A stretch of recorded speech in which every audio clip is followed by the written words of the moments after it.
Hi everyone, Brandy Nichols here, your local real estate expert, and welcome back to my channel. Today we're tackling a question I hear a lot.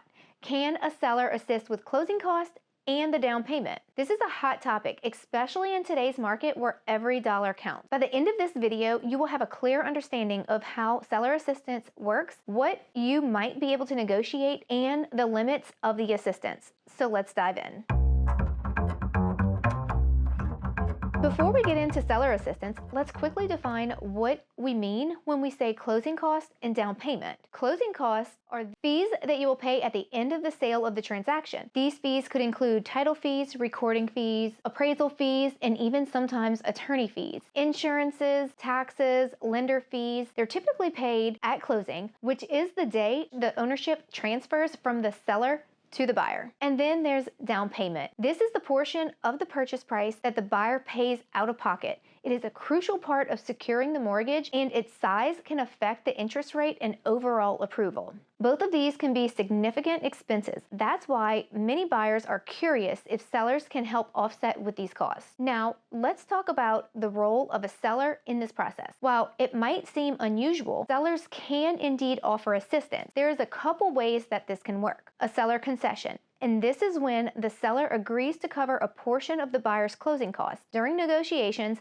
the buyer may request that the seller contribute a certain percentage or a set dollar amount towards closing costs. This can be a great way to reduce the upfront cash needed at closing for a buyer. And then there's price negotiations and credit. Sometimes, instead of directly paying closing costs, the seller might offer a credit at closing. For example, if a buyer is short on cash for closing, the seller might agree to reduce the sales price to provide a credit that can be applied towards the buyer's closing cost. This cost effectively works like a discount on the purchase price, making the buyer's out-of-pocket expense lower. It is important to note that these concessions are typically negotiated as part of the overall deal. They are common in a buyer's market or in a situation where the property has been on the market for a while. However, even in a competitive market, if a buyer is cash-strapped, seller assistance might still be on the table. Now, let's address the down payment. While seller concessions are often used for closing costs, they are a bit more complicated when it comes to down payment. Generally, payment assistance comes from government programs, nonprofit organizations, or even sometimes employer benefits. These programs are designed to help buyers who might not have enough cash for a substantial down payment. In most real estate transactions,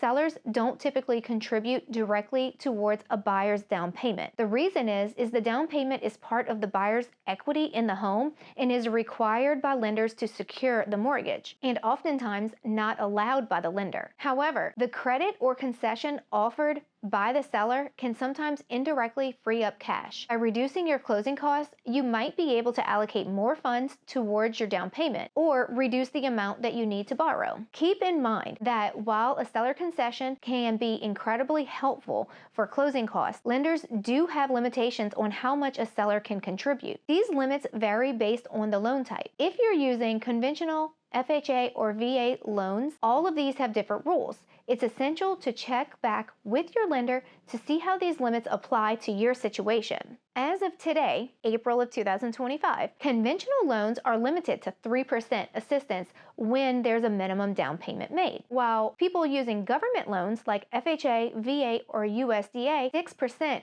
is allowed to be paid for by the seller. Here are a few tips if you're considering asking a seller for assistance. Work with an experienced agent. A seasoned real estate agent will know the local market and can advise you on how much to ask without putting off the seller. Remember that the seller has their own bottom line. Asking for excessive high credit might jeopardize your offer. Make sure any agreements regarding seller concessions are clearly documented in the purchase agreement. Check with your lender before negotiating. They can tell you the maximum seller contribution allowed for your loan type, so make sure we have a clear target. In real-world scenarios, seller assistance can be a win-win. For buyers, it means less cash required at closing, which can be particularly helpful if you're already stretching your budget. For sellers, offering concessions can make their property more attractive, especially in a buyer's market. However, it is a balanced act. Sellers want to get the best price possible, so any concessions are typically offset by negotiations of the purchase price. It's also worth mentioning that while seller assistance is common for closing costs, buyers looking for help with down payment should explore additional resources like down payment assistance programs or grants. To sum it up, yes, a home seller can assist with closing costs through concessions or credits, which can help reduce your upfront expenses at closing. However, direct assistance with down payment is usually handled through other programs or by reallocated saved funds. If you're navigating these waters, be sure you work closely with your agent